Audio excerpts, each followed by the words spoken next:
Michael Boyder's walks with his dog E.T. are a constant reminder. The old railroad bridge the Pittsburgh resident passes under every day rattles and shakes every time a train goes by.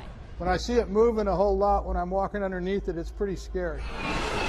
It's one of Burlington Northern's busiest Bay Area routes, and it could soon get a whole lot busier. Mile-long trains carrying fracked crude from North Dakota are already traveling through the Bay Area. The state predicts many more will soon be delivering the highly volatile load. It's the same crude that's been exploding in derailments all over North America.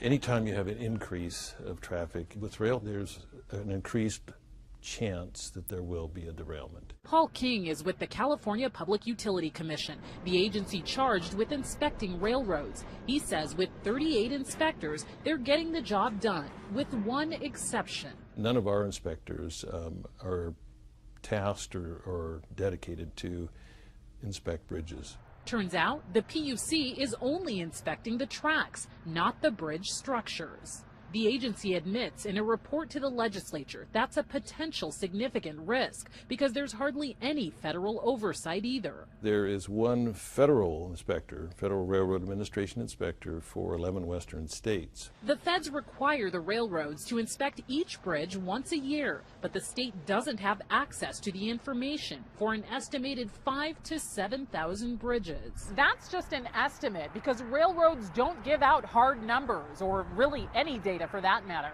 We put in a Freedom of Information Act request for inspections on one bridge, the Benicia Bridge. That was more than a month ago, and still no answer. It's a very serious situation. State Senator Jerry Hill sits on the Energy Committee. He says it should be the PUC's job to inspect both tracks and bridges. These bridges in some cases are over 100 years old. They've never been replaced. They've never been brought up to any newer standard. That is their responsibility. We asked the PUC's Paul King about that. Why doesn't the CPUC inspect railroad bridges? All of our inspectors are dedicated by budget approvals to the job they're doing. We've heard those excuses, frankly, since the San Bruno explosion of a few years ago. Back in Pittsburgh, Michael says Burlington Northern has come in to do some repairs. If you look right up in here, here's a spot that was patched last week. But he wonders, what's a little patch job going to do?